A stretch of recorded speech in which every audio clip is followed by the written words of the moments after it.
I found for me, LinkedIn was a great way to find and connect with those decision makers. And then earlier this year had the best testimonial I could have ever asked for, which was a closed deal with a buyer that sourced me through LinkedIn, just based on, hey, I saw your content. I see you do, XYZ down in Southwest Florida. Let's talk. So we closed a $3.2 million deal with that client earlier this year, and more to come, hopefully. So you won't find a bigger believer than me in social selling as a CRE professional on LinkedIn and, other platforms as well. But for me, LinkedIn's been my meat and potatoes.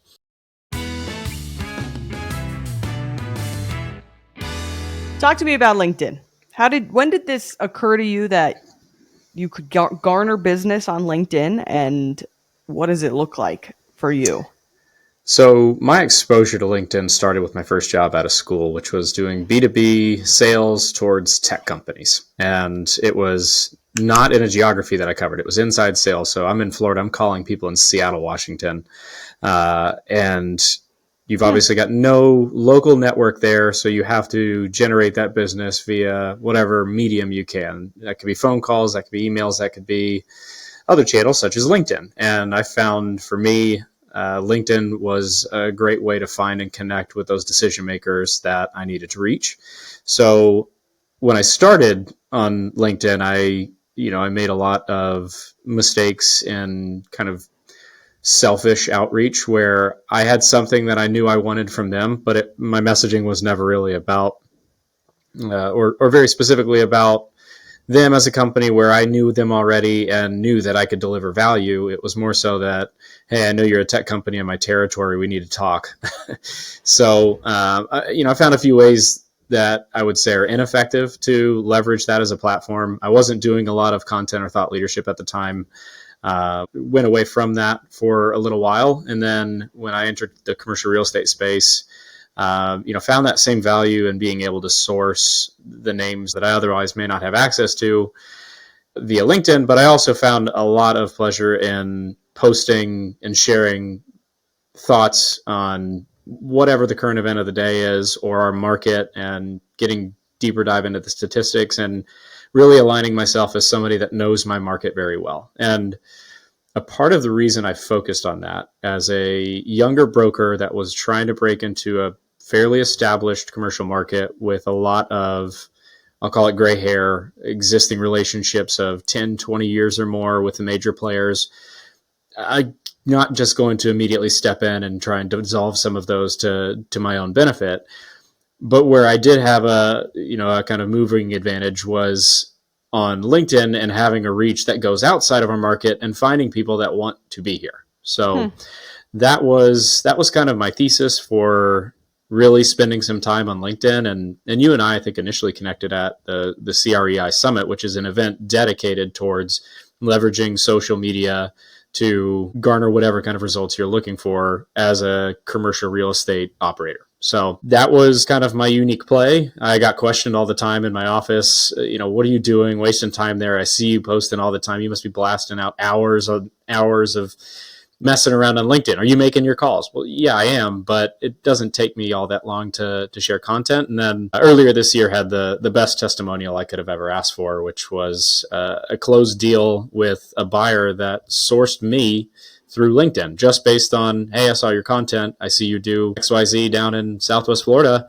Let's talk. So we closed a $3.2 million deal with that client earlier this year, and more to come, hopefully. So you won't find a bigger believer than me in social selling as a CRE professional on LinkedIn and, other platforms as well. But for me, LinkedIn's been my meat and potatoes. It's really interesting when you talk about LinkedIn and strategy. How often are you posting? And what are you posting about? So I make a point to try and get 3 to 5 posts a day, week. Let's slow down. I'm not sitting out here blasting tweets, but 3 to 5 times a week with some intentional thought. Some of these are long form, more thought leadership pieces related to my specific market. Others are talking about current events. Others are just being myself and speaking in my own voice, which I'm a fairly sarcastic and, lighthearted individual. I like to have fun on, my LinkedIn connections posts, and, If I'm making somebody laugh online, then I'm doing okay for the day. So it's a mix of content that I post, but I think there is some value in consistent activity. It seems that, the algorithm or whatever deity that we look up to on LinkedIn rewards you for being active there. Mark Zuckerberg. Yeah. Personally. No, I'm just kidding. We are under contract set to close for a group who, very similar situation, saw me on Twitter schmoozing about warehouses in Denver incessantly. Yeah. And then finally reached out. And when I think about it, it's like, I didn't like, you almost don't make these posts with the intention of the kill, right? Like you make No. the post with the intention to provide value, and then I don't want to say it's like spray and pray, but there's I have just honestly been surprised. I never would have imagined the inbound that I would have received as a result as we march towards a closing, right? It's becoming very, very real. Mm-hmm. And oh yeah, I was holding my breath, just like, I have so many thoughts I want to put down, but I don't want to jinx it. Got to the closing table, I was like, I'm putting an article together. Let's go. But I think you're right that there's no end goal of, I'm going to close X amount of business directly through my social activity. That isn't what I would say you should expect if you're going to try and ramp up your activity. I think the expectation, and I'd say most of the value that I've gotten through the tool, is expanding my network, gaining access to a lot better information just through the platform feeding me once it gets to know me, and people seeing you quietly in the background. It might be dormant, but as long as you're showing up consistently and you're tying yourself to a given mission, so to speak, industrial in Southwest Florida, they will eventually come out of those woodworks and say, hey, I've been watching you. I know that this is what you do. And you start that relationship with a level of trust that otherwise, is so much harder to recreate organically. So yeah, it's like networking. Like you're networking, but you're actually when I make a post, I'm by myself, wherever I might be. And what I'm seeing on the other side of thousands and thousands and thousands of posts is it's like you're networking and people get to know you and learn to trust you in a way that never would have happened had they not seen you incessantly, consistently, persistently posting online. And it's really, really powerful. And I think, frankly, in our industry, we're just starting to see this, just figuring this out. And then B, it's, I would say, more looked down upon than embraced, which will, in my opinion, be a massive lost opportunity for the naysayers. But, those who believe are gain. So I think that there is an element of compound interest here where if you start, and this goes out to all the junior brokers that are sitting here going, you're not always going to know exactly what to put on paper, but showing up is half the battle for social media and being consistent and seeing what is being received and adjusting your strategy and then building on top of that over years. It's not like one post is going to go viral, when you get on the platform for the first week. No, it takes years and years of building up that kind of pool of content. You get better at it. You make mistakes. You learn from it. So as a junior, you put in 10 years of repetitions on social media and you build a really strong following. By the time you're in your early to mid 30s, you could be having an entire pipeline just generated through your activity online. And that advantage is enormous over somebody that's not showing up on these platforms. And I do think it's looked down upon a lot from, people that are more established in their positions. So if they've got their, if they're eating well and, they've got enough on their plate, that's fine. I don't hold any kind of ill will towards how they've constructed their book of business. But if you're younger and you understand the value of being there every day and that compound interest building up, can't tell you exactly what the value will look like for you specifically, but it will show up every time. Obviously, we're not here because I don't agree with you. Another thing that I found was I thought that I would get online, start posting, and that owners in and around the area would call, and that was what I expected. And while that has been a result, I've noticed a big push just from my community, right? People I grew up with, people I went to summer camp with. When you're constantly posting about what you do, they notice, they tell their friends. But where I've really seen value from what you're saying, and I never could have expected this, was it's really like turned to be this larger community of brokers nationally who we all hang out in this Yeah. networking event online, right? Sure, we Yeah, meet up. that's a great way to put it. It's just like an in-person event, but we're there all the time, and the feed puts us back in front of one another all the time. And yeah, you start seeing a lot of the same names when the algorithm figures out who you are and what you want to be. And yeah, those are people that I enjoy engaging with all the time. And there's benefits too. There's rising tides type of formula where if you're commenting on people that have a great following that you would like to be in touch with, you're going to start reaching some of those same people as well. And, you'll bring up others that are commenting on your posts. So I like the online in-person network. Yeah. And I mean, the referrals, what I'm finding, just the national referrals because of the reach. It doesn't just benefit me as a broker. If I can reach more people because I know how to utilize these tools online, I can sell your property for more, right? Yeah. I can get you better exposure, more money, and a bigger buyer pool, right? 100%.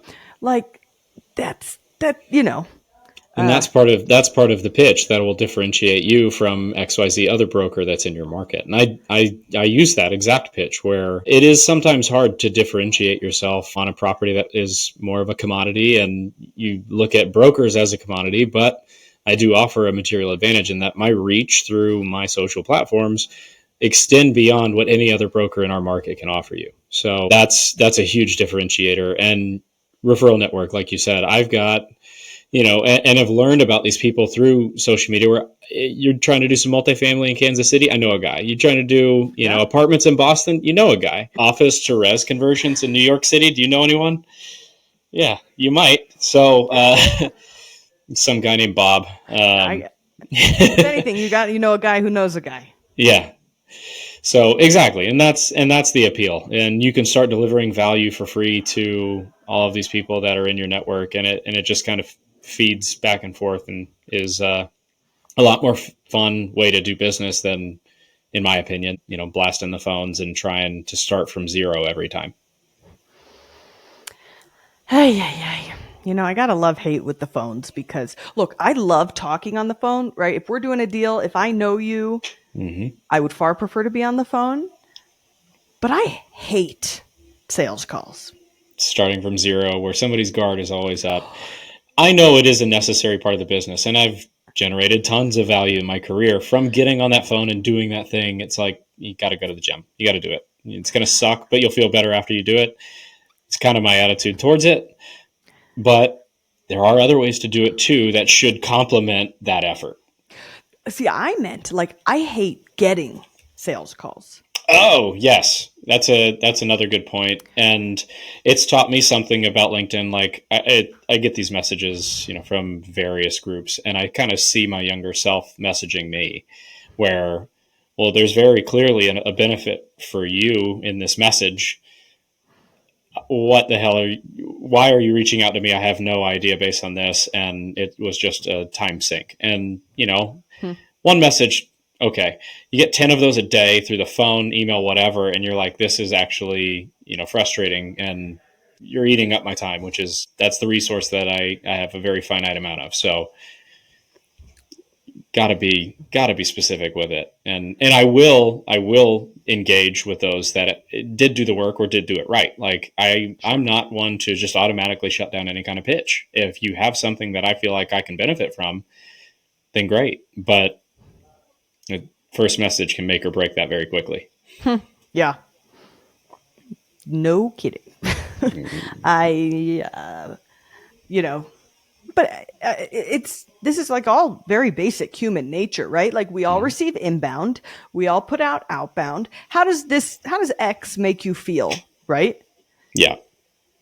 So as a broker, when I'm pursuing property owner A, B, or C, I like to try to like reverse engineer it, figure out how to make them feel comfortable and want to pick up the phone as opposed to just want to get off the phone as fast as possible.